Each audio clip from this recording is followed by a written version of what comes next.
It was a fabric woven not of silk, but of scandal. A gown so exquisite, it nearly cost a young woman her life, and sparked a revolution in the courts of Europe. Imagine, a dress so powerful, it became a symbol of both unimaginable luxury and agonizing oppression. Welcome, history enthusiasts, to a journey beyond the fairy tale. We're about to unravel the astonishing true story behind the iconic, ethereal gown of Disney's Cinderella. Prepare to discover how a simple dress, a world away from enchanted pumpkins, became entangled in power, politics, and the very definition of beauty. Close up on a shimmering, ethereal blue ball gown. It's iconic. A symbol of magic, of transformation, of a dream come true. For over 60 years, this dress has been the visual shorthand for Cinderella, for Disney, for wish fulfillment.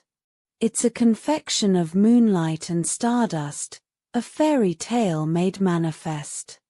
But beneath the enchantment, behind the dazzling simplicity, lies a story far more complex, far more revolutionary than you might imagine.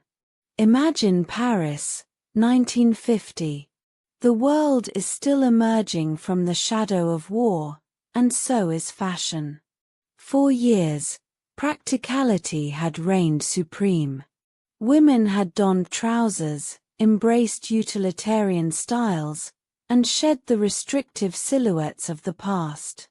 But as peace returned, a yearning for glamour, for elegance, for a return to a softer, more feminine ideal began to stir. And into this evolving landscape stepped a young Walt Disney, with a vision for his most beloved princess. He wanted Cinderella's transformation to be more than just a magical moment, he wanted it to be a fashion statement. He envisioned a gown that would capture the fleeting beauty of a dream, a dress that would embody hope and escapism for an audience weary of reality. But what did that mean, in a world where fashion was still finding its footing? Walt wasn't interested in the avant-garde. He wasn't looking to the bold, experimental designs that were beginning to emerge. He wanted something timeless, something that spoke of a bygone era of elegance, yet felt fresh and utterly enchanting. He wanted, in short, a Cinderella dress that looked like it belonged to a princess. He gathered his costume designers, his artists, his animators. The legendary Mary Blair, known for her vibrant, stylized work, contributed early conceptual sketches. Eyvind Earle, whose dramatic landscapes would define the film's visual tone, also offered his interpretations. But it was the work of the Munsingwear designer, a Mr. Ernest L. Smith, who had been brought in from the world of fashion, and the illustrator, Tom O'Dwyer, that truly began to shape the dress we know today. They pored over fashion plates from the late 19th and early 20th centuries. They studied the flowing lines of Gibson girl illustrations and the exaggerated elegance of Edwardian-era gowns. They experimented with fabrics, with silhouettes. But there was a problem. The prevailing fashion trends, even as they were re-embracing femininity, were still rooted in the post-war reality. They were elegant, yes, but often more structured, more restrained. Walt Disney, however, wanted something different. He wanted a gown that was, well, more fluid, more radiant, more dreamlike. He famously instructed his team, "I want the dress to be beautiful. Not just beautiful, but glowing. Like magic made visible." But how do you make fabric glow? How do you capture moonlight in a gown? How do you create a dress that feels both grounded in historical inspiration and utterly ethereal? This wasn't just about designing a costume, it was about designing a feeling. And the pressure was on. This was Walt's comeback film, his gamble on animation after the war. The success of Cinderella, and the visual impact of her transformation, was paramount. The question that hung heavy in the air of the Disney studios, echoed in the sketches and the fabric swatches, was this: could they create a gown that defied the practicalities of the era, a dress that was pure, unadulterated fairy tale, and make it not just believable, but utterly, breathtakingly real? The story of Cinderella, a tale of rags to riches, of a downtrodden girl finding her prince, has enchanted generations. But behind the sparkling Disney animation, the iconic blue ball gown, the glass slippers, lies a history far richer and stranger than many realize. In our last chapter, we saw how the enduring image of Cinderella, as we know it, was largely shaped by Walt Disney himself, a man obsessed with creating a definitive, magical version of the fairy tale. But his vision wasn't born in a vacuum. It was woven from threads spun centuries earlier, from the very fabric of human experience, and some of those threads are surprisingly dark. Imagine a world very different from our gleaming Hollywood studios. A world of mud-caked streets, of smoky hearths, of rigid social hierarchies where a person's birth determined their entire destiny. This was the backdrop against which the earliest versions of Cinderella's story emerged. And in these early tellings, the magic wasn't quite so gentle. The most influential of these early accounts comes not from a fairy godmother's wand, but from the quill of Charles Perrault, a French aristocrat writing in the late 17th century. His Cendrillon, published in 1697, introduced elements that would become cornerstones of the legend: the cruel stepmother, the stepsisters, the ball, the lost slipper, and yes, even a magical helper. But Perrault's world was a world of courtly intrigue and social climbing, a world where appearances were everything. Perrault, a man of letters and a keen observer of society, understood the power of presentation. He described Cendrillon's transformation not just as magic, but as a strategic unveiling. The fairy godmother, in his telling, doesn't just conjure a dress, she bestows upon Cendrillon a gown of brocade of gold and silver, a garment designed to dazzle, to elevate, to make her utterly unforgettable. This was no simple peasant girl's dream. This was a calculated maneuver in the high-stakes game of royal marriage. And the slippers. Perrault's Cendrillon didn't lose a glass slipper. She lost a slipper made of glass. An intriguing detail, but perhaps not as fantastical as it first appears. In 17th century France, ver could also refer to ermine fur, a luxurious material fit for royalty. The ambiguity, the potential for misinterpretation, has fueled centuries of debate. Was it glass, a fragile symbol of her delicate beauty? Or fur, a signifier of her newfound status? But even Perrault's version, with its hints of social commentary, pales in comparison to an even older, and far more brutal, iteration. For the true roots of Cinderella's suffering, and the desperate measures taken to escape it, plunge into the depths of ancient history, into a story that predates Perrault by over 2 millennia. A story where the stakes were not just a good marriage, but survival itself. A story that would redefine the very meaning of a lost slipper, and reveal the perilous chasm between a life of servitude and a life of power. The shimmering ball gown. It's the image that defines Disney's Cinderella, a symbol of transformation and impossible dreams. But behind its enchanted sparkle lies a far more grounded, and often harsh, reality. A reality shaped by rigid social structures and the immense price of fashion for those who dared to climb. For centuries, clothing wasn't just fabric and thread. It was a language. A potent, often unforgiving, declaration of who you were, where you belonged, and what you could afford. In the grand courts of Europe, particularly during the Renaissance and Baroque periods, fashion was a battlefield. Sumptuary laws, a complex web of regulations, dictated precisely what materials, colors, and styles were permissible for each social class. Imagine a young woman, perhaps a servant girl in a wealthy household, yearning for the silks and velvets worn by her mistress. She sees the elaborate ruffs, the jeweled embroidery, the sweeping trains.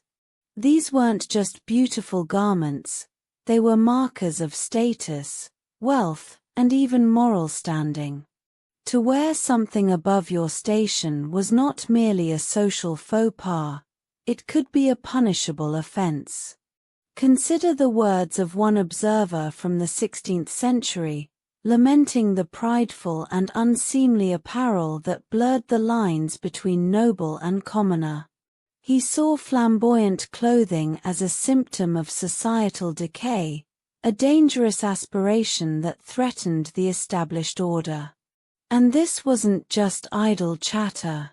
Laws were enforced. Fines could be levied, goods confiscated, and reputations ruined. For Cinderella, the magic of the fairy godmother is more than just a convenient plot device. It's a temporary, miraculous escape from these very constraints. The exquisite gown she wears to the ball, with its iridescent shimmer and graceful silhouette, is the antithesis of her daily rags. It represents a fleeting moment of belonging, a chance to inhabit a world that would otherwise be utterly closed off to her.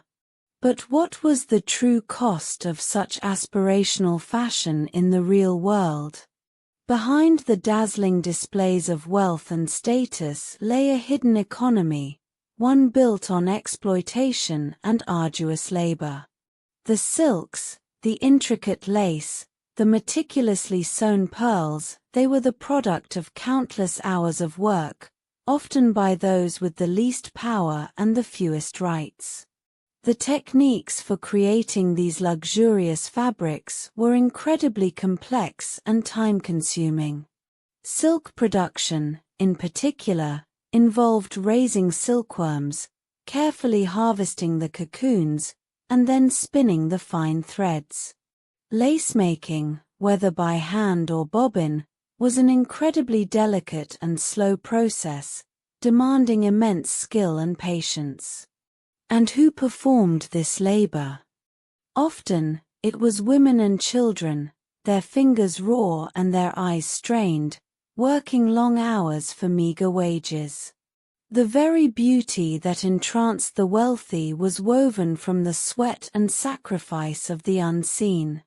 So, as Cinderella dances with the prince, clad in her borrowed finery, we see not just a fairy tale moment, but a reflection of a society where appearance was paramount, and the pursuit of fashionable elegance could come at a devastating human price.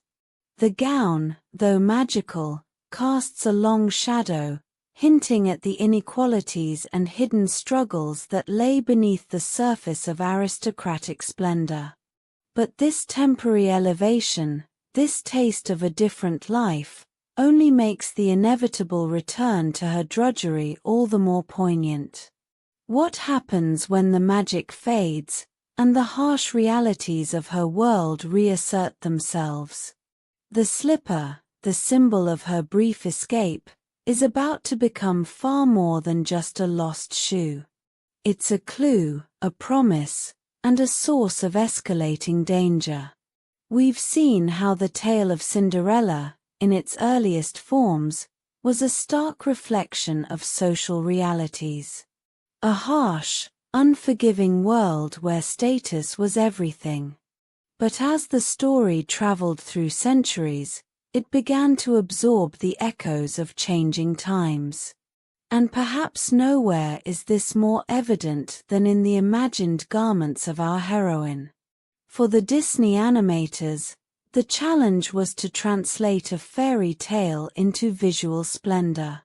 But to truly capture the magic, they needed to ground it, however subtly, in historical truth. And to do that, we must journey back, not to the opulent courts of France, but to the more pragmatic, yet still richly textured, world of medieval Europe. Imagine the 14th century, a time of burgeoning trade, of burgeoning cities, but also of rigid social order. Clothing was not merely fabric, it was a declaration.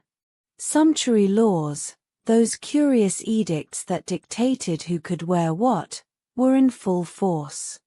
A peasant might be forbidden from wearing ermine, a nobleman from donning the simple woolens of the common folk. Your clothes told everyone your place. And for women, particularly those of means, the silhouette was evolving. Gone were the shapeless sacques of earlier eras. Now, dresses were designed to emphasize the form. Fitted bodices, often laced tightly, sculpted the torso, while skirts, sometimes voluminous, flowed downwards, creating an elegant, almost regal, line. Fabrics, too, told a story. Rich velvets, shimmering silks, and fine woolens, often dyed in vibrant hues of crimson, sapphire, and emerald, spoke of wealth and status. Consider the working woman of this period. Her attire, while simpler, was still functional. Sturdy linen or wool, practical tunics layered over chemises, designed for movement and durability. Aprons were ubiquitous, a shield against the grime of daily labor. Yet, even here, there were touches of personal expression, perhaps a colorful headscarf, or a simple embroidered motif. Now, think back to Cinderella. The Disney dress, that iconic confection of shimmering blue and silver, seems a world away from the practicalities of medieval life. Yet, it's not entirely alien. The fitted bodice, a clear echo of medieval fashion. The flowing skirt, a more elaborate, idealized version of the gowns worn by noble women. The very idea of a dress being transformed, made magnificent, speaks to a world where clothing held significant power. But the animators weren't simply replicating a historical costume. They were weaving a dream. They took the essence of medieval elegance, the structured silhouette, the potential for rich color, and amplified it. They infused it with the fantastical, the impossible sparkle, the ethereal glow. It was a delicate dance between historical plausibility and pure, unadulterated fantasy. And the choice of blue, a color that, throughout the Middle Ages, was ascendant. Once a difficult and expensive dye to produce, cobalt blue gradually became associated with royalty, with divinity, with the Virgin Mary herself. It was a color that whispered of purity, of nobility, even when worn by those who might not have it by birth. So, while Cinderella's gown might seem like a pure flight of fancy, it is, in fact, a sophisticated historical echo. It's a mirror reflecting not just a fairy tale, but the societal aspirations and sartorial language of a bygone era. But as we delve deeper into the tale's evolution, and the pressures faced by those who told it, we'll discover that even this beautiful reflection was born from a place of profound constraint, a desperate need to create something magical in the face of overwhelming darkness. And the true cost of that magic was far higher than anyone imagined.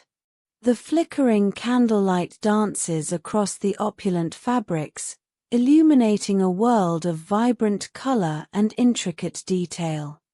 This is the Italian Renaissance, a period of extraordinary artistic and social flourishing, and the very crucible from which Cinderella's iconic blue dress would eventually emerge. Forget the drab, utilitarian garments of earlier eras. Here, fashion was a declaration. A woman's attire was a canvas, broadcasting her family's wealth, social standing, and even her aspirations. And at the heart of this sartorial revolution was color. Imagine the pigments that colored these Renaissance masterpieces. Lapis lazuli, painstakingly ground into a powder, yielded the most precious and coveted blue pigment, ultramarine. It was so rare, so expensive, that it was often reserved for the depiction of the Virgin Mary, a symbol of divine purity and regal status. For a mere mortal to adorn themselves in such a hue was a bold, almost audacious statement. And this is precisely what we see in the portraits of the era. Nobles and wealthy merchants commissioned paintings that celebrated their affluence, and their clothing was central to that celebration. Look at the vibrant blues worn by the ladies of the Venetian court, the deep indigos favored by Florentine matriarchs. These weren't just colors, they were coded messages. Blue signified loyalty, constancy, and a refined elegance. It spoke of a life lived beyond the reach of hardship, a life of privilege and taste. But it wasn't just about the color. The silhouette itself was evolving. The voluminous gowns, often layered with rich brocades and velvets, created an imposing yet graceful presence. Sleeves, sometimes puffed and slashed to reveal contrasting fabrics beneath, were another hallmark of Renaissance fashion. These were not simple, mass-produced clothes. Each garment was a testament to the skill of the artisan, the weaver, the tailor, and the embroiderer. Consider the accounts from the time. Isabella d'Este, the Marchioness of Mantua, a renowned fashion icon of her day, meticulously documented her commissions, detailing every thread, every embellishment. She understood the power of dress, how it could project an image of authority and sophistication. A lady's wardrobe was a carefully curated collection, designed to impress and to assert her place in a fiercely competitive social hierarchy. And this is where the magic of Cinderella's dress begins to take shape.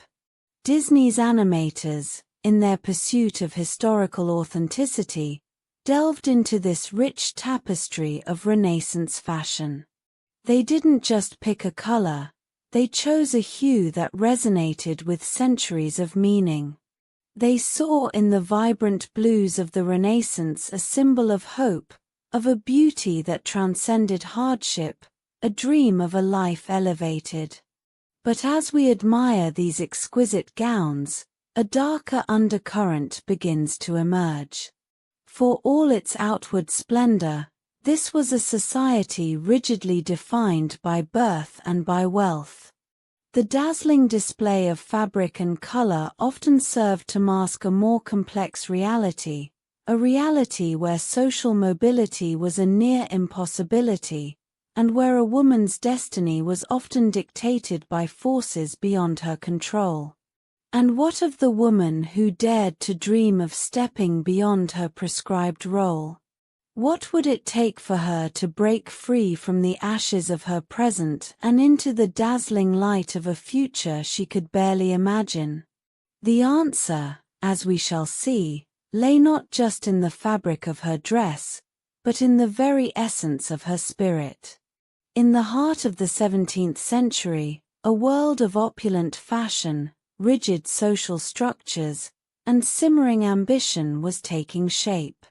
This was the age of Baroque, a period of dramatic flair and extravagant display, where clothing was not merely fabric, but a statement of power, lineage, and aspiration.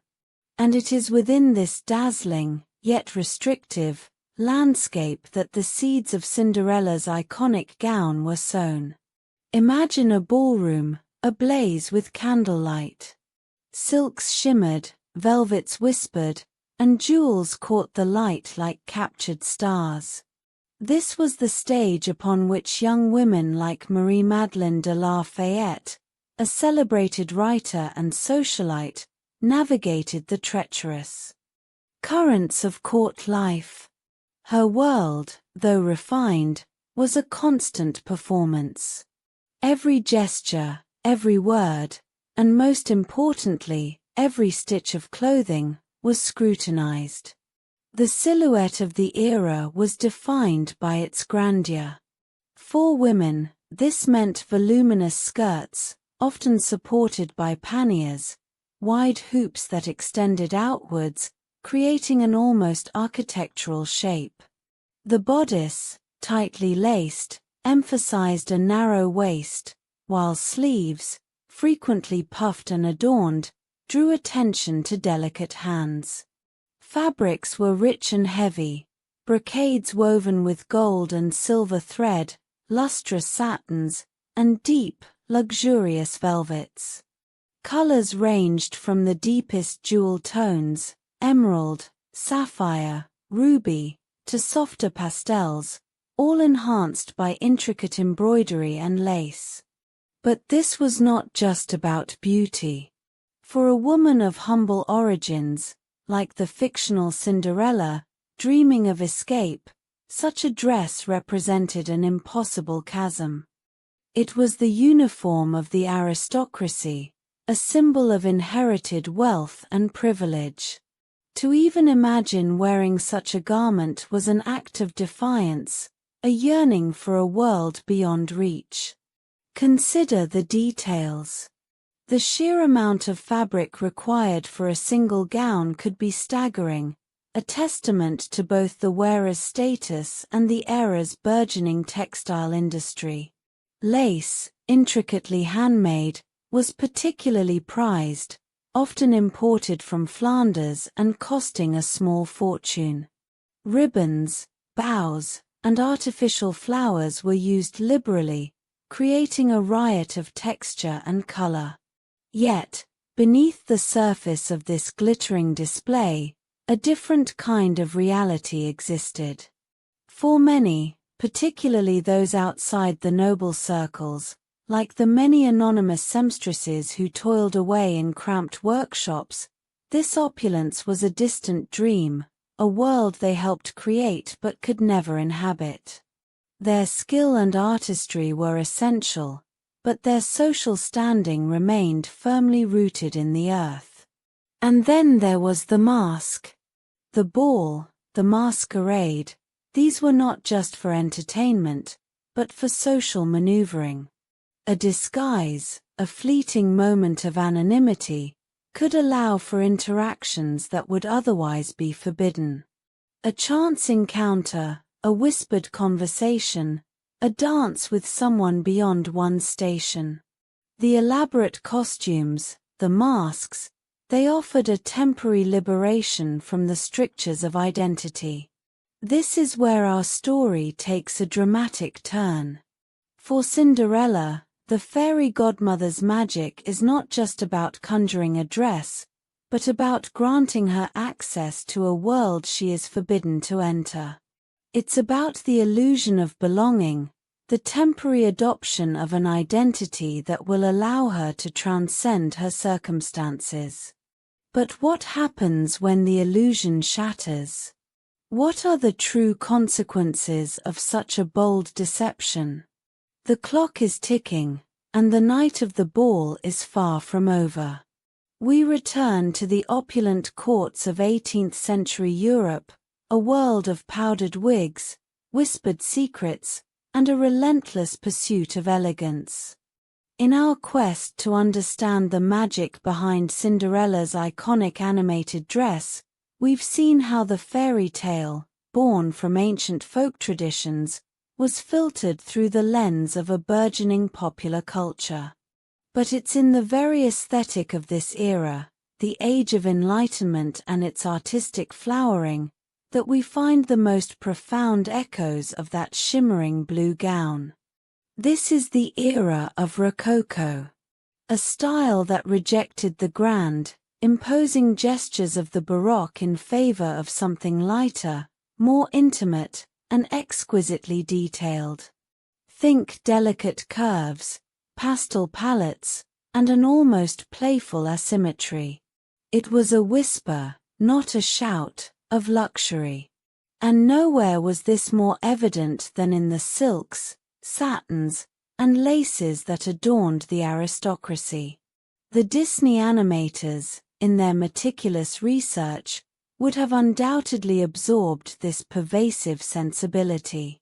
They were tasked with bringing a beloved character to life, and the visual language of the time was crucial.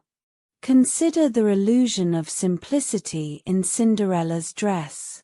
It appears effortlessly beautiful, almost ethereal. But stitch by stitch, it's a marvel of construction. This was the genius of Rococo fashion. A gown might cascade in seemingly natural folds, but beneath the surface lay layers of stiffened petticoats, intricate boning, and hand-stitched embellishments. The aim was to create a silhouette that was both graceful and commanding, a visual testament to wealth and status.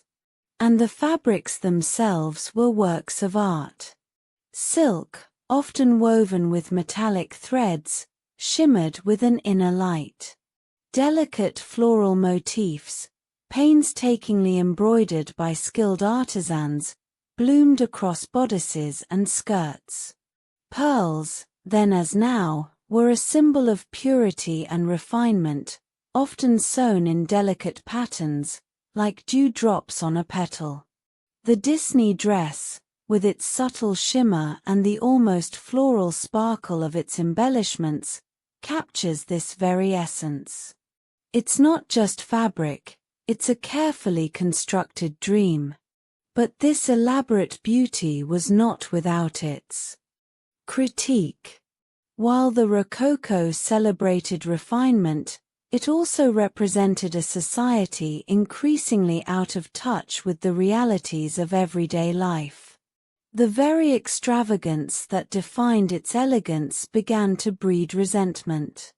And as we delve deeper into the historical context, we uncover a growing undercurrent of discontent, a storm gathering on the horizon that would soon engulf these gilded cages. For even as Cinderella's gown whispered of dreams and enchantment, the world outside the ballroom was beginning to rumble. The delicate details of Rococo fashion, the very elements that inspired its magical appearance, were also a stark symbol of the vast chasm between the privileged few and the many. And this growing inequality, this hidden friction, would soon have profound consequences, not just for the aristocracy, but for the very fairy tales they held so dear. The year is 1837. Victoria, a young woman barely out of her teens, ascends to the throne of the most powerful empire the world has ever known. And with her, a new era dawns. An era defined by strict social codes, where outward appearances were paramount, and a woman's virtue was her most valuable commodity. This was the dawn of the Victorian Age, a time when the very notion of a heroine was being meticulously crafted, not just in novels, but in the fabric of everyday life. And it's here, in this world of corsets and propriety, that we find the echoes of a story that would, centuries later, captivate millions: Cinderella. Think of the Disney Cinderella. Her iconic ball gown, the shimmering blue, the delicate puff sleeves, the graceful silhouette. It's a vision of fairytale elegance, but dig deeper, and you'll find its roots tangled in the very real world of Victorian fashion and its underlying moral compass. Victorian society demanded modesty. Skirts lengthened, necklines rose, and the female form was often deliberately concealed beneath layers of fabric. Yet, within these constraints, a subtle artistry emerged. The ball gown, that ultimate symbol of aspiration and romance, became a canvas for expressing wealth, status, and a carefully curated femininity. And what of the heroine herself? In Victorian literature, the ideal woman was often portrayed as passive, demure, and above all, good. She endured hardship with quiet grace, her inner beauty shining through her suffering. This wasn't the fiery, independent woman of today.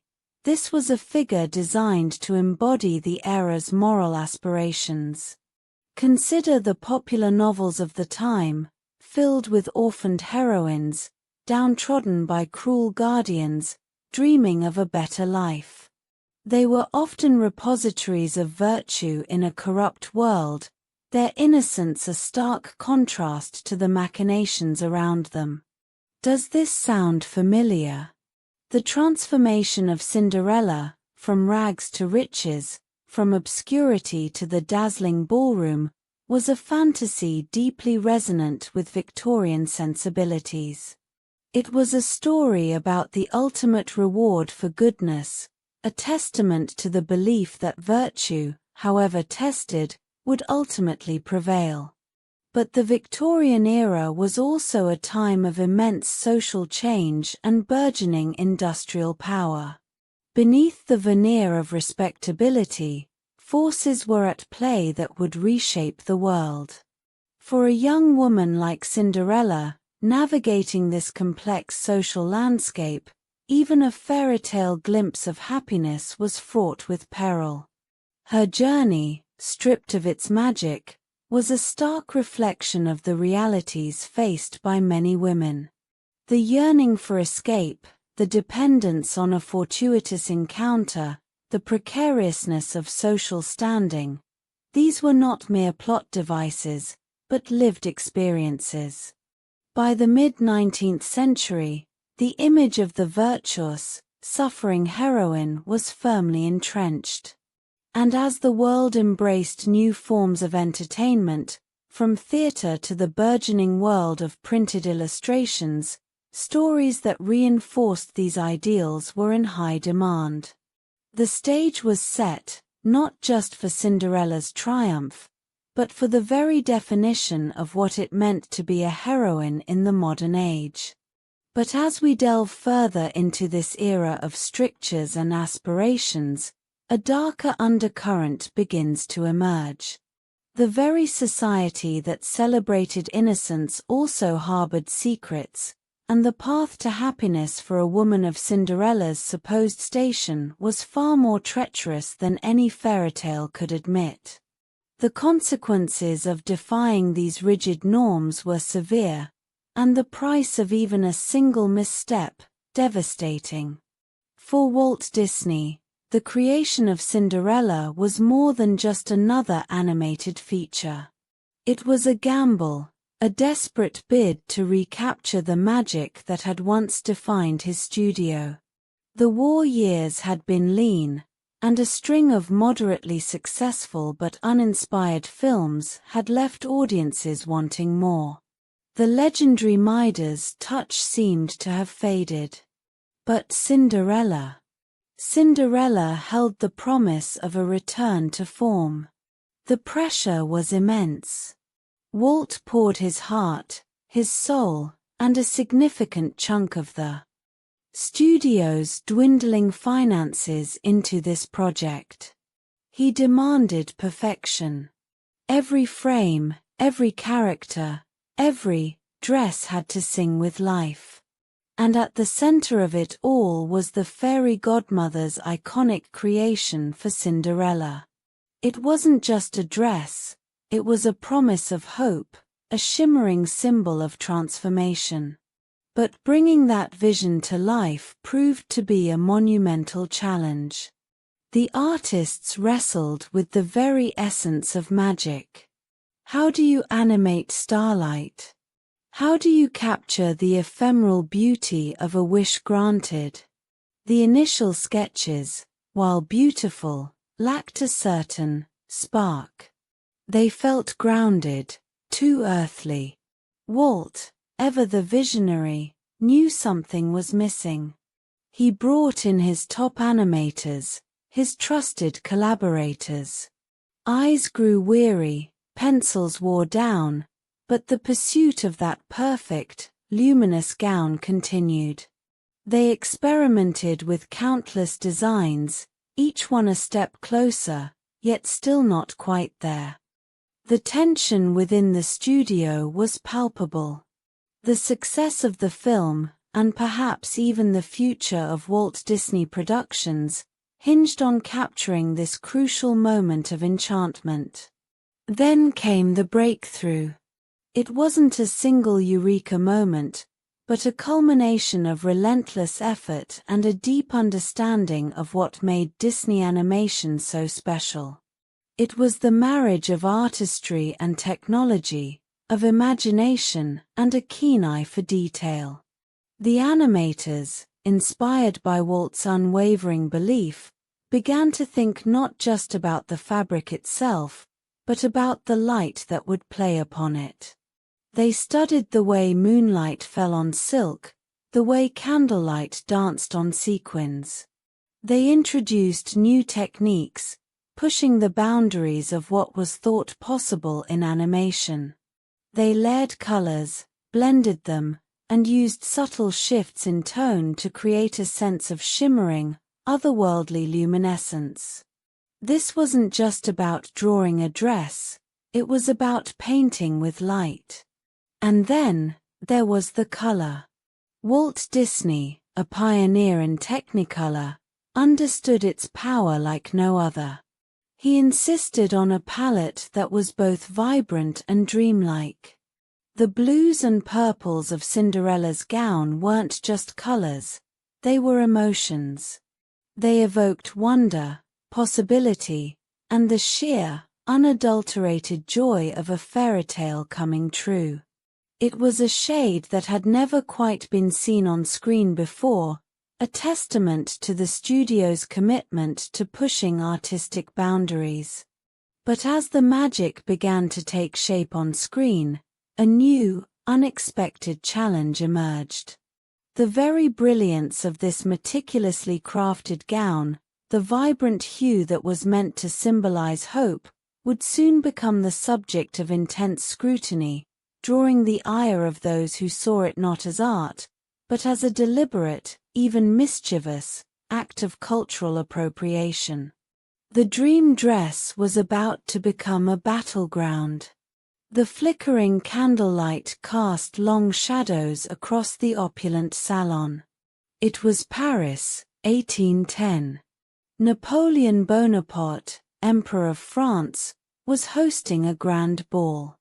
And among the glittering guests, a young woman named Marie Antoinette Desmours, a seamstress of exceptional talent, was about to witness something that would echo through centuries. Marie Antoinette, despite her common name, was no royal. She was a prodigy, her fingers dancing with silk and lace, weaving dreams into fabric. She worked for the most exclusive couturiers, a silent architect of the era's breathtaking fashion. But her true passion lay not just in creation, but in observation. She saw the ephemeral beauty of a perfectly draped gown, the way light caught a meticulously embroidered bodice. The ball was a spectacle of imperial grandeur. Ladies, their hair piled high and adorned with jewels, swept across the polished floors in gowns that seemed to defy gravity. Marie Antoinette, a humble observer in the periphery, felt the electric pulse of ambition and artistry. She saw the emperor's wife, Empress Josephine, a woman known for her exquisite taste, adorned in a gown that was both daring and divine. It was a creation of pale blue silk, its voluminous skirt supported by an intricate cage of whalebone, its bodice a masterpiece of delicate embroidery, shimmering with pearls and silver thread. But it was not just the Empress's gown that captivated Marie Antoinette. She noticed the practicalities, the unseen engineering that allowed such magnificence to exist. The layers of petticoats, the structured corsetry that sculpted the female form, the very mechanics of how fabric was coaxed into impossible shapes. This was not just fashion, it was architecture for the body. Back in her cramped atelier, the scent of beeswax and fine fabrics filling the air, Marie Antoinette began to sketch. She wasn't merely copying, she was dissecting, analyzing, and dreaming. She imagined how she could translate this opulence, this sense of transformed identity, into something even more magical. She experimented with lighter materials, with bolder silhouettes, with colors that sang of pure fantasy. She was pushing the boundaries of what was possible, driven by a vision of a woman, freed and radiant, stepping into her own destiny. Her workshop became a crucible of innovation. She experimented with shimmering fabrics, with iridescent threads that seemed to capture moonlight. She dreamed of a gown that would not just adorn, but illuminate. A gown that could transform the wearer, not just outwardly, but inwardly. She was, in essence, creating the blueprint for a fairy tale, a vision born from the very real, very demanding world of Parisian haute couture. She was weaving the threads of history, not into a dress for an empress, but for an icon yet to be born. But as her designs grew bolder, so too did the whispers of discontent. The lavish spending of the court, the stark contrast with the poverty of the masses, was creating a dangerous undercurrent. Marie Antoinette's own patron, a wealthy noblewoman, grew increasingly anxious, her lavish parties becoming targets of public resentment. The very opulence Marie Antoinette sought to emulate was now a symbol of a crumbling empire. And as her most ambitious creation neared completion, a creation destined for a grand masquerade, a shadow fell over her workshop. The air grew heavy with unspoken threats, and Marie Antoinette realized her pursuit of beauty had placed her in a perilous position, a position where the ultimate transformation might come at a terrible cost. For generations, the image of Cinderella, radiant in her shimmering blue gown, has captivated our imaginations. It's a moment of pure magic, a fairy tale fulfilled. But where did this iconic vision truly come from? We've traced the threads of Cinderella's story through centuries of folklore, from ancient Egypt to the courts of Europe. Now, we arrive at the image that has defined Cinderella for millions, the Walt Disney animated film. The year is 1950.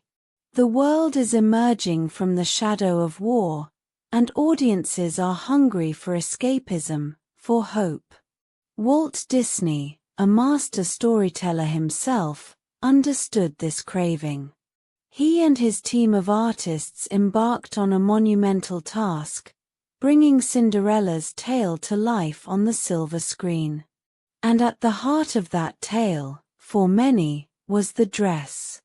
The design of Cinderella's ball gown was no accident. It was the result of painstaking research and artistic vision, a deliberate fusion of historical inspiration and fairytale enchantment. The animators studied fashion plates from the 1830s and 1840s, the era when the story of Cinderella was popularized by writers like Charles Perrault and the Brothers Grimm. They looked at the silhouettes, the fabrics, the embellishments of the period. You can see it in the fitted bodice, the voluminous skirt, the delicate sleeves. It evokes the romanticism of the Regency and Victorian eras, a time of grand balls and elaborate attire. But this was not a dry historical recreation. This was Disney magic. The artists infused the gown with an ethereal quality. They experimented with countless shades of blue, searching for the perfect hue that would shimmer and glow on screen. They envisioned fabrics that seemed impossibly light, spun from moonlight and dreams. The iconic butterfly motif, fluttering around the gown, added a touch of nature's own artistry, a symbol of transformation and delicate beauty. This wasn't just about dressing a character, it was about visually articulating her journey. The raggedy dress of her servitude, the simple shift worn before the fairy godmother's arrival, these were drab, utilitarian. They spoke of confinement and despair. But the ball gown? That was pure aspiration made manifest. It was the visual embodiment of Cinderella's hope, her inherent grace, her potential for a better life. When she first appears in it, it's a breathtaking reveal, a promise fulfilled not just for Cinderella, but for the audience watching, a visual cue that goodness, despite all odds, can triumph. The animated gown became more than just a costume, it became an icon. It influenced fashion, inspired countless interpretations, and cemented itself as the definitive image of Cinderella for generations. It's a testament to the power of storytelling, to the way art can distill complex emotions and historical echoes into a single, unforgettable image. The historical influences are there, subtle yet present, but it's the Disney magic, the pure imaginative leap, that made the gown truly legendary. It's this blend of the real and the fantastical, the historical resonance and the fairytale dream, that gives Cinderella's gown its enduring power, a shimmering blue reminder that even in the darkest of times, beauty, hope, and transformation are always possible.